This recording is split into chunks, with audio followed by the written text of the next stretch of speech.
Corona virus के संबंध में प्रदेश की स्थिति इस प्रकार है। विगत 24 घंटों में संक्रमण के 1986 नए प्रकरण सामने आए हैं। इस समय प्रदेश में एक्टिव इन्फेक्शन के केसेस की कुल संख्या 17,264 है। अब तक संक्रमित मरीजों में से 28,664 पूर्णतः उपचारित होकर डिस्चार्ज किए जा चुके हैं। संक्रमित मरीजों में से 1,108 व्यक्तियों की अभी तक मृत्यु हुई है। इस समय आइसोलेशन वार्ड में 17,267 लोगों को रखा गया है और उनका इलाज किया जा रहा है। फैसिलिटी क्वारंटाइन में 4,115 लोगों को रखा गया है और उनके सैंपल्स लेकर उसकी जांच करवाई जा रही है। जांच के पश्चात जैसी स्थिति बनेगी उस प्रकार का उसमें आगे की कार्रवाई सुनिश्चित की जाएगी। अगर उनमें संक्रमण पाया जाएगा किसी में तो फिर उनका कोविड अस्पताल में उनका इलाज किया जाएगा, अन्यथा वो होम क्वारंटाइन में रहेंगे। कल प्रदेश में 46,769 सैंपल्स की जांच की गई और इस प्रकार अब प्रदेश में 14,26,303 सैंपल्स की जांच अब तक की जा चुकी है। तो इस प्रकार बहुत ही शीघ्र आपने देखा था कि हमने 12 लाख पार किया था और 4-5 दिन के भीतर ही हमने आज 14 लाख की संख्या क्रॉस कर ली। बहुत ही बड़ी संख्या में रोज प्रदेश में टेस्टिंग का कार्य चल रहा है और RT-PCR, एंटीजन टेस्ट और ट्रूनैट टेस्ट, ट्रूनैट CBNAT, इन सब के माध्यम से निरंतर जांच प्रदेश में करवाई जा रही है।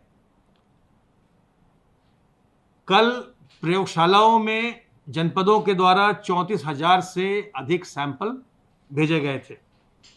पूल टेस्ट के अंतर्गत 5-5 सैंपल के 2,815 पूल लगाए गए, जिनमें 394 में पॉजिटिविटी देखी गई और 10-10 सैंपल के 303 पूल लगाए गए, इनमें 47 में पॉजिटिविटी देखी गई। आरोग्य सेतु ऐप का हम निरंतर उपयोग कर रहे हैं और CM हेल्पलाइन से निरंतर जिन लोगों को अलर्ट जनरेट हो रहे हैं वहाँ से और हमारे कंट्रोल रूम से इन लोगों को फ़ोन किया जाता है। अब तक हम 3,04,635 लोगों को फ़ोन करके उन्हें हम सतर्क कर चुके हैं कि आपके ऐप से जानकारी मिली है कि आप किसी न किसी संक्रमित व्यक्ति के संपर्क में आए हैं। यह ऐप एक बहुत ही उपयोगी ऐप है। इसको अगर आपके पास स्मार्टफोन है इसे डाउनलोड कर लीजिए और ये ऐप आपको सावधान करता है। अगर आप किसी संक्रमित व्यक्ति के संपर्क में आते हैं, नज़दीक आते हैं, तो आपको ये सावधान करता है। इससे आप सावधान रहकर, सतर्क रहकर अपना बचाव कर सकते हैं। इस संक्रामक बीमारी की कोई अभी वैक्सीन नहीं है, ना कोई एक दवा है। इसलिए सावधान रहना, सतर्क रहना, सावधानी के जो उपाय हैं उनको अमल में ला करके अपना बचाव करना ही सबसे अच्छा तरीका है। हाथ को बार बार साबुन पानी से साफ करते रहिए, जिससे कि आपके हाथ पर कोई वायरस न रहे। आपका हाथ साफ रहेगा तो हाथ से आपके मुंह, आँख, नाक के रास्ते वायरस आपके शरीर में प्रवेश नहीं कर पाएगा।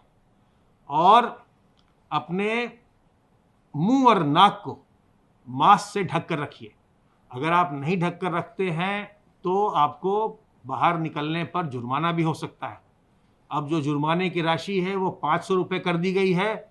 हर बार आपको 500 रुपये का जुर्माना भरना पड़ सकता है, जबकि मास्क जो है वो मात्र आपको जो रीयूजेबल मास्क है, जिसको कि आप रोज़ प्रयोग में ला सकते हैं, वो भी आपको 10 रुपये में मिल जाता है। उसको धो करके साफ़ करिए और साफ़ मास्क जो है उसका इस्तेमाल करिए। आपके पास मास्क अगर नहीं है तो अपने मुंह और नाक को गमछे से ढकिए। गांव देहात के आप रहने वाले हैं, आपके पास गमछा है, गमछे से ढकिए, रुमाल से बंद ढकिए, दुपट्टे से ढकिए, लेकिन मुंह और नाक को ढक कर रखिए। खास करके जो अभी मौसम आया है बारिश के मौसम में जो वातावरण में आर्द्रता बढ़ जाती है, ह्यूमिडिटी बढ़ जाती है, और इसमें जब हम बातचीत भी करते हैं, पहले तो हम कहते थे कि छींकने खांसने से ड्रॉपलेट निकल रहे हैं, अभी बातचीत करने से भी ड्रॉपलेट निकलते हैं, और उससे अगर संक्रमित व्यक्ति के पास आप जाते हैं तो उससे आप संक्रमित हो सकते हैं। इसलिए अपने मुंह और नाक को ढक कर रखिए और लोगों से 2 गज की दूरी मेंटेन करिए। किसी के पास भी जाइए तो ये मानते हुए कि हो सकता है, क्या पता वो संक्रमित हो, तो उससे कम से कम 6 फीट की दूरी रखिए, जिससे कि उसके मुंह से, नाक से जो ड्रॉपलेट को निकले तो आप तक पहुंच ही ना पाए। और अपने मुंह और नाक को मास्क से ढक कर रखिए, जिससे कि आपके भीतर वायरस का प्रवेश ना हो।